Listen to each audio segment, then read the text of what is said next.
오늘 우리에게 주시는 하나님의 말씀 고린도전서 13장 4절부터 7절까지 말씀입니다. 고린도전서 13장 4절부터 7절까지 말씀 이제 봉독하겠습니다. 하나님의 말씀 경청하십시오.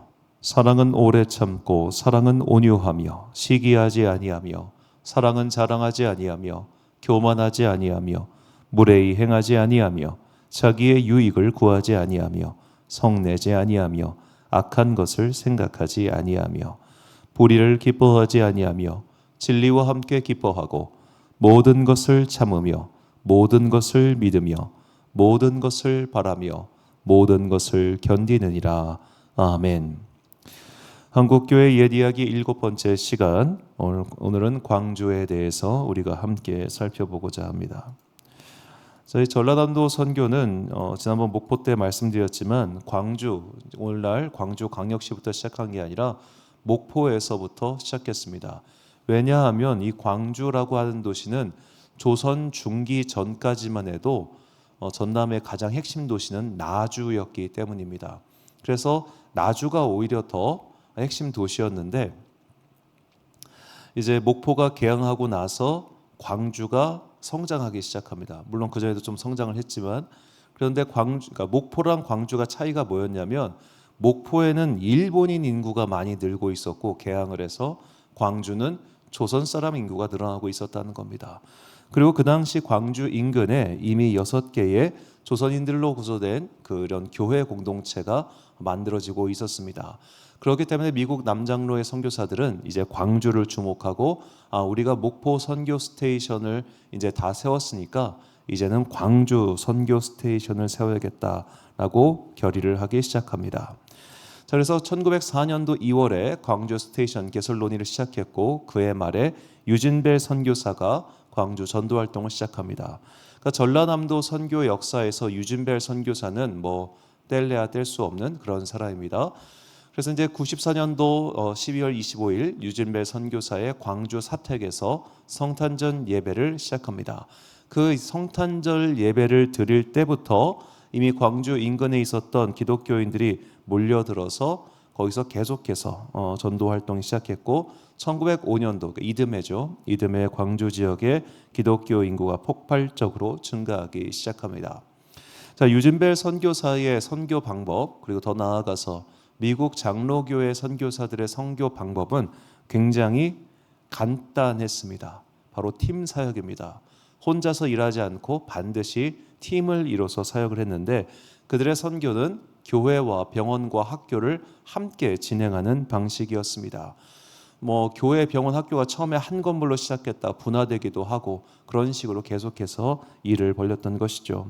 그래서 일단은 병원을 열어가지고 어떤 교회에 대한 지식적을 낮춰서 민심을 얻고 학교를 열어서 다음 세대를 교육하고 그리고 교회를 통해서 예배를 드리게 만드는 이런 팀 사역을 딱딱딱 했기 때문에 이들이 일단 들어가면 그 지역의 복음 전파 및 복음이 확립하게 되는데 그야말로 지대한 기여와 빠른 전파가 가능했던 겁니다.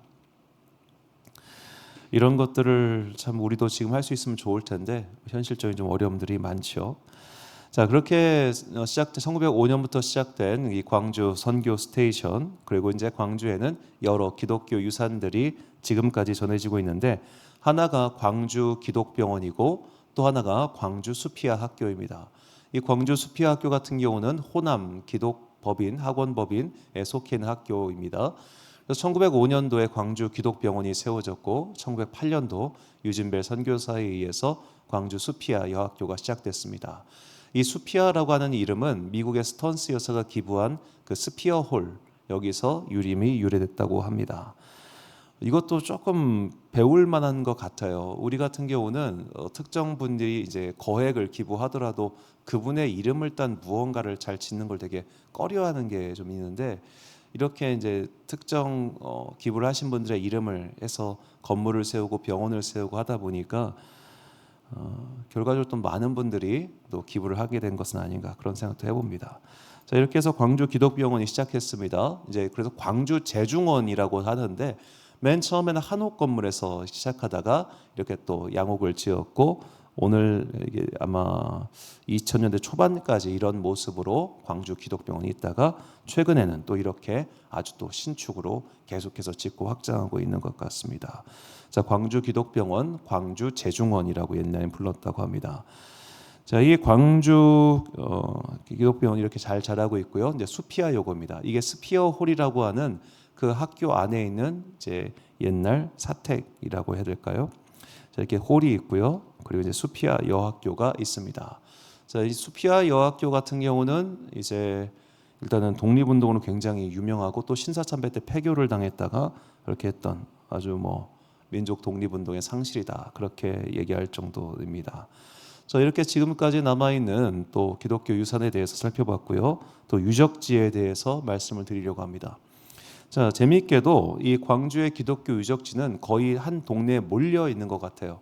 광주 양림동이라고 거기에 호남신학대학교가 있고 광주 기독병원이 있고 그리고 광주 기독간호학교가 있습니다. 자, 이곳엔 각각 이제 크게 세 가지의 유적이 남아 있는데 먼저 미국 선교사였던 윌슨 선교사 사택이 있습니다. 광주에서 건립한 가장 오래된 서양식 주택이라고 하네요. 이게 1번과 2번은 전부 다 호남신학대학교 안에 있습니다. 그리고 남장로교 선교사 묘지 여기에 총 26기의 선교사 무덤이 있습니다. 그리고 기독간호대학교 안에 오웬 기념각, 1909년 사망한 오웬 선교사를 기념하는 건물이 세워져 있습니다. 자, 이게 윌슨 선교사 사택입니다. 이제 2층으로 지어져 있는 사택인데 100년이 넘었다고 하는데 정말 잘 지었죠. 그리고 이게 호남신학대학교 안에 있는 이제 26기의 선교사 묘역입니다. 여기 사진으로 보이실까 모르겠는데 저 가운데 지금 제일 큰 오웬이라고 써 있고 그 위에 오목사라고 적혀 있는데 그 당시 조선 사람들이 이 오웬 선교사를 그냥 오목사라고 불렀다고 합니다. 그리고 그 사람 이제 뒤에는 그 유명한 유진벨 선교사 무덤이 있고 그의 부인들 무덤들이 또 함께 있습니다. 자, 여기 기독간호대학교는 우리나라에서 두 번째로 작은 대학교라고 합니다. 두 번째로 작은 대학교. 이 대학교 이제 터 안에 오웬 기념각이 이렇게 있습니다. 이 오웬 기념각에서 신학교도 하고 성서학교도 하고 간호학교도 하고 이렇게 시작한 것 같아요.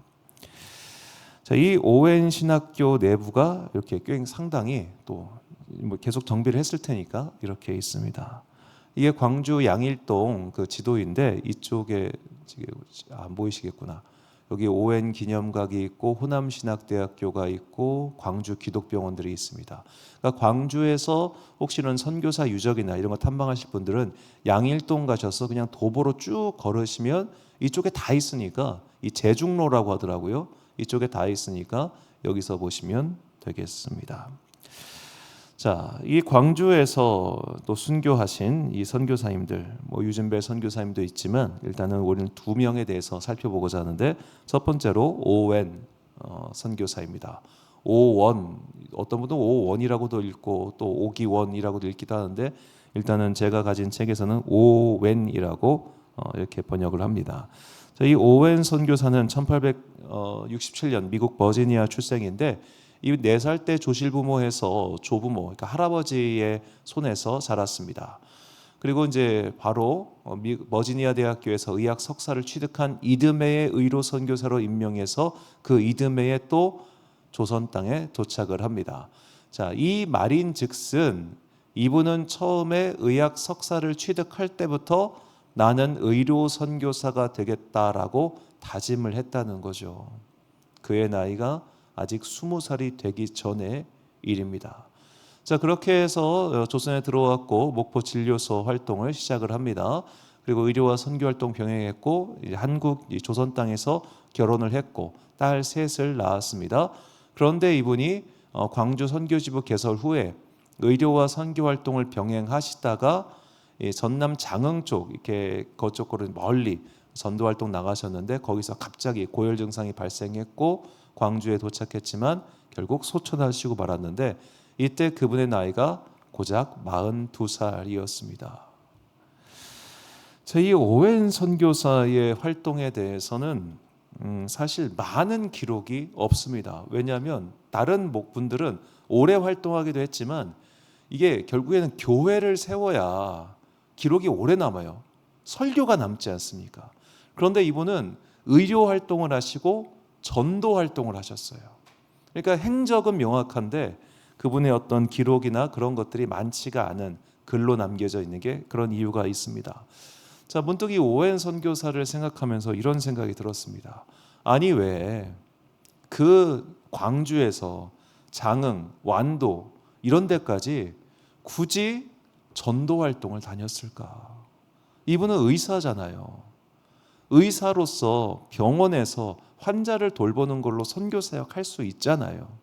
그런데 이 오웬 선교사는 오히려 발로 다니면서 복음 전도하는 걸 더 좋아했다고 합니다.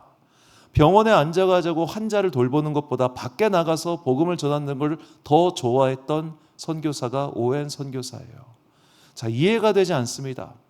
의사라고 하는 직업적 혜택, 그리고 이제는 다 건설된 선교센터, 이제는 안정적으로 운영이 가능한 서양식 건물에서의 진료 활동, 이제는 그곳에 앉아만 있으면 그때 이제 광주 사람들이 진료소가 생기고 뭐 서양인 의사가 온다고 하니까 막 저 사람은 신이 내린 의사다 해서 신의다 이렇게 부를 정도로 인기가 많았다고 합니다. 그럼 인구도 제일 많은 광주에서 거기서 계속 복음 전도하고 사람을 키우면 될 거 아니에요. 그런데도 그분은 어디든 가가지고 복음을 전파하려고 저렇게 걸어 다니다가 결국 풍토병에 걸려서 갑자기 고열로 쓰러져 하늘로 떠나고 맙니다. 물론 주님께서 부르실만 하시니 부르셨겠지만 때로는 이렇게 일신의 안위, 평안함 따위를 다 내버린 채 복음 전도를 위해서 그렇게 다녔던 선교사의 모습을 생각해 보면 대단하다를 넘어서 와, 도대체 저 마음은 어디서 오는 것인가? 저 원동력은 어디서 올까라는 궁금증을 생각하게 됩니다. 또 다른 선교사는 서서평 선교사입니다. 서서평 선교사, 저도 이번에 자료조사하면서 이름은 얼핏 들어본 것 같은데 이분의 자세한 행적은 몰랐습니다. 이분은 이제 독일계 미국인으로서 엘리자베스 요하나 셰핑이라고 하는 영어식 이름을 가지고 계십니다. 서서평 선교사를 치니까 자료가 엄청 많더라고요. 그 정도로 유명한 분이신데 이분의 활동이 이제 광주 지역에서 광주의 마더 테레사 하여튼 뭐 그렇게 불릴 정도로 유명한 분이십니다.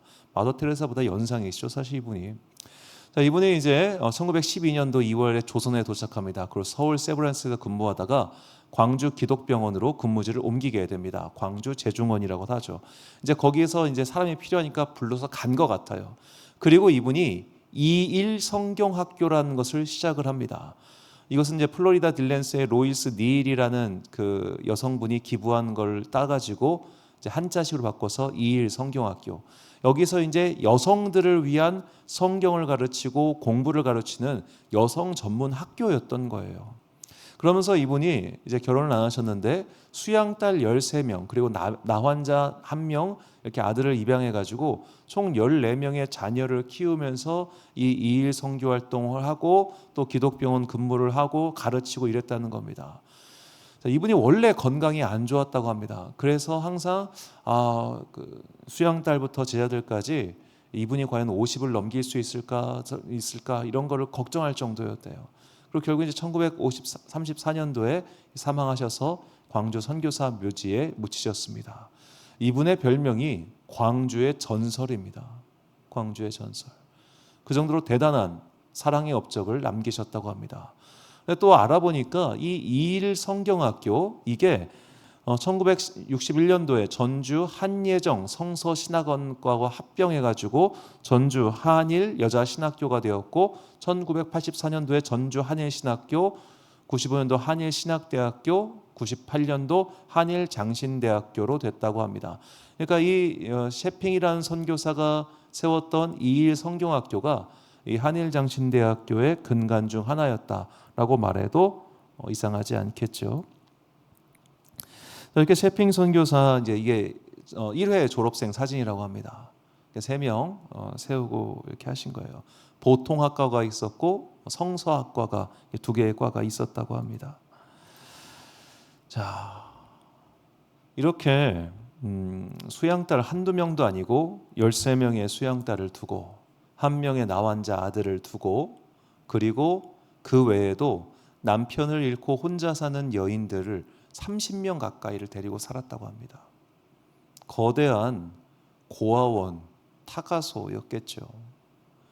자, 미국에서 열심히 공부하다가 한국에 와가지고 조선에 와서 여기서 서울도 아닌 광주 제중원 나와서 그때 초창기에 그렇게 고생해서 자기의 모든 것을 드렸던 사람 요한나 셰핑, 우리말로 서서평.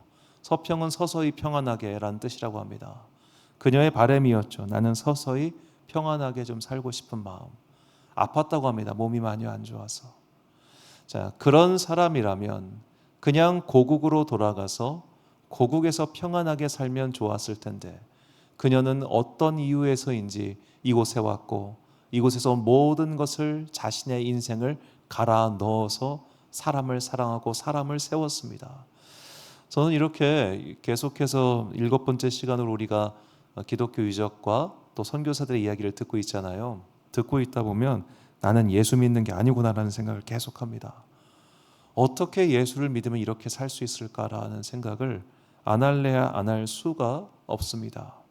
자, 이분들은 정말로 조선이라고 하는 나라를, 조선인이라고 하는 사람을 사랑했기 때문에 이렇게 자신의 모든 것을 내어준 것일까요? 오늘 본문에서 사도 바울은 사랑에 대해 이렇게 이야기합니다. 사랑은 오래 참고 사랑은 온유하며 시기하지 아니하며 사랑은 자랑하지 아니하며 교만하지 아니하며 모든 것을 참으며 모든 것을 믿으며 모든 것을 바라며 모든 것을 견디느니라. 아멘. 사랑은 모든 것을 참고 모든 것을 견딘다고 합니다. 그럼 우리가 그 사람을 사랑하면 그 사람의 모든 것을 참고 견딜 수 있다는 뜻입니까? 아니겠죠. 고린도전서 13장에 나오는 사랑은 우리가 사람과 사람에 대한 사랑을 말하는 게 아니라 그리스도 예수에 대한 우리의 사랑이며 동시에 하나님께서 우리를 어떻게 사랑하시지를 보여주는 그야말로 사랑의 이상적인 모습을 우리에게 알려주고 있는 겁니다. 자, 오웬 선교사든 서서평 선교사든 그들이 사랑의 이상을 이 조선 사람들에게 부어준 것은 그들이 조선 사람들을 사랑의 이상으로 사랑했기 때문이 아닙니다. 그들은 예수 그리스도를 사랑했습니다. 주님을 사랑했습니다. 주님을 사랑했기 때문에 모든 것을 바랬고 모든 것을 견딜 수 있었던 겁니다. 그들이라고 낯선 타국 땅에 와서 말도 안 통하는 사람들이랑 그렇게 수십 년 동안 사는 게 얼마나 뭐가 좋았겠습니까? 얼마나 힘들고 외로웠겠습니까? 그러나 그 순간을 견딜 수 있던 것은 그들이 정말로 예수님을 사랑하고 하나님을 사랑하는 마음이 있었기 때문입니다. 자, 그렇다면 우리는 구체적으로 그분을 위하여 모든 것을 내려놓던 선교사들의 그 사랑, 그 헌신은 과연 어떤 무엇에서 비롯되었을까? 이것까지도 생각을 해봐야 됩니다. 왜냐하면 그래야만 우리도 그것을 생각해서 그 길로 갈 수 있기 때문이죠. 마태복음 19장 27절부터 29절까지 말씀입니다. 이에 베드로가 대답하여 이르되 보소서 우리가 모든 것을 버리고 주를 따랐사온데 그런즉 우리가 무엇을 얻으리이까? 예수께서 이르시되 내가 진실로 너에게 이르노니 세상이 새롭게 되어 인자가 자기 영광의 보좌에 앉을 때에 나를 따르는 너희도 12 보좌에 앉아 이스라엘 12지파를 심판하리라. 또 내 이름을 위하여 집이나 형제나 자매나 부모나 자식이나 전토를 벌인 자마다 여러 배를 받고 또 영생을 상속하리라. 아멘. 자, 이렇게 주님을 위하여 모든 것을 버리고 모든 것을 견뎠던 그 사람들은 영생을 바라봤기 때문에, 영생에 대한 분명한 소망이 있었기 때문에 이 땅에서 벌어지는 일들에 그렇게 마음을 빼앗기지 않고 살 수 있었던 겁니다. 어제 저희 지역교회 한 목사님의 장례식에 참석했습니다. 이제 오랫동안 암으로 투병하신 분이셨기 때문에 때가 됐구나 해서 갔습니다. 자, 이렇게 장례식에 참석하는데 물론 뭐 현직에 계셨던 분이기 때문에 더 그렇겠지만 이제 성도님들도 많이 슬퍼하시고 동료 목사님들도 많이 애통해하시는 그런 장면이었습니다. 자, 사람의 죽음 앞에서 일상의 작은 일들은 되게 소소하게 느껴집니다. 그렇죠? 죽음이라고 하는 거대한 문제, 그 한 가지 문제 앞에서 오늘 내가 겪고 있는 것들, 갈등하고 있는 것들은 그리 큰 문제가 아닐 수 있습니다.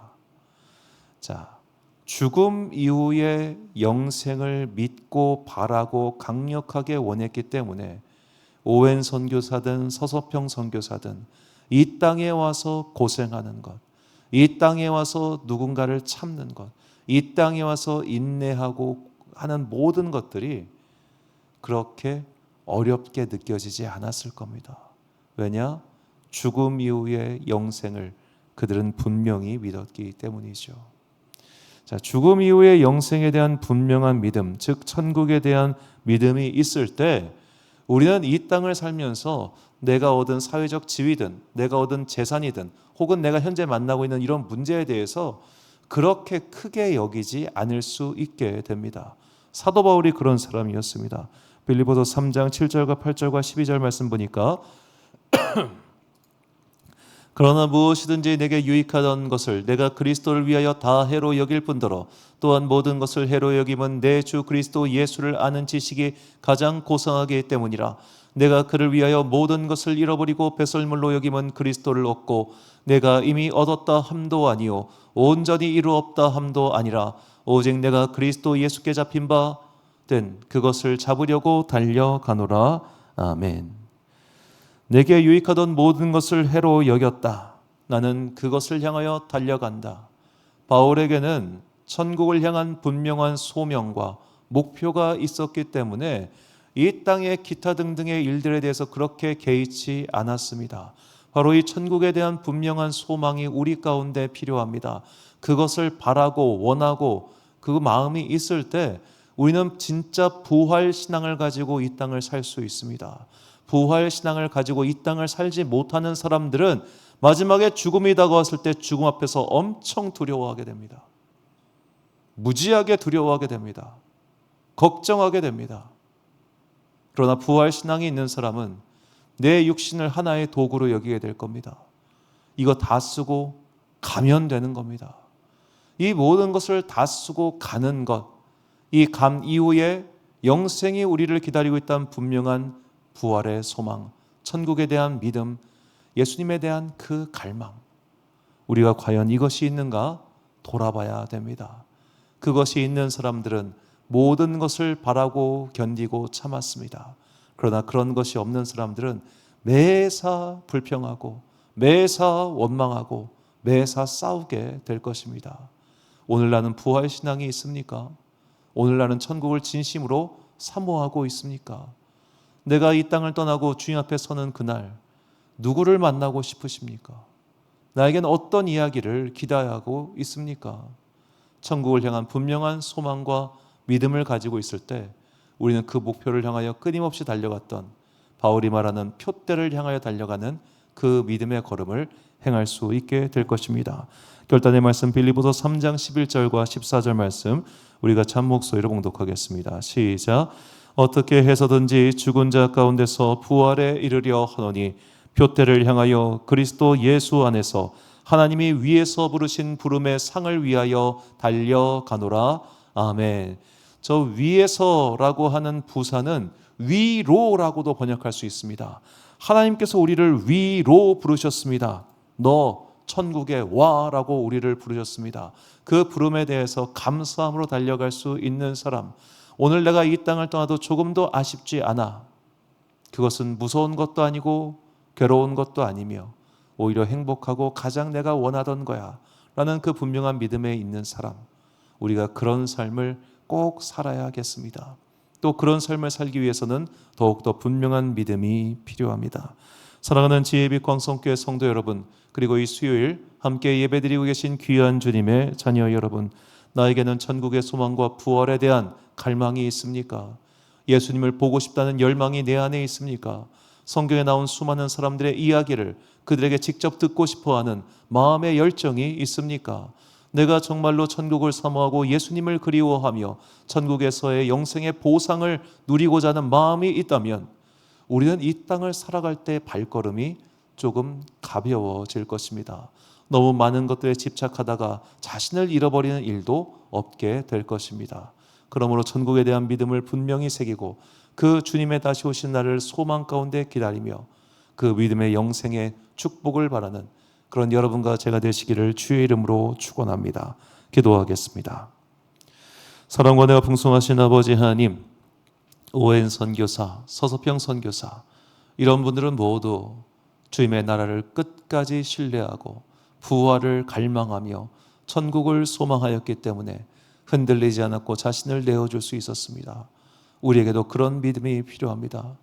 주님, 건물이 아니라 재산이 아니라 바로 그들이 남긴 믿음이 우리의 유산되게 하시고 그 유산을 잘 받아서 우리 또한 사도 바울처럼 그리고 수많은 믿음의 선배들처럼 이 땅에서 영원 무궁토록 사는 것이 우리의 영광이 아니라 바로 저 천국에서 후월의 소망 가운데 믿음의 면류관을 받는 것이 우리의 참 소망과 우리의 열망이 되게 하여 주시옵소서. 그 나라를 위하여 그 방향을 향하여 끝까지 달려가 마침내 주님께서 예비하신 모든 은혜와 복을 누리기를 간절히 소망하오며 이 모든 말씀 우리 구주 예수 그리스도의 이름으로 기도드립니다. 아멘.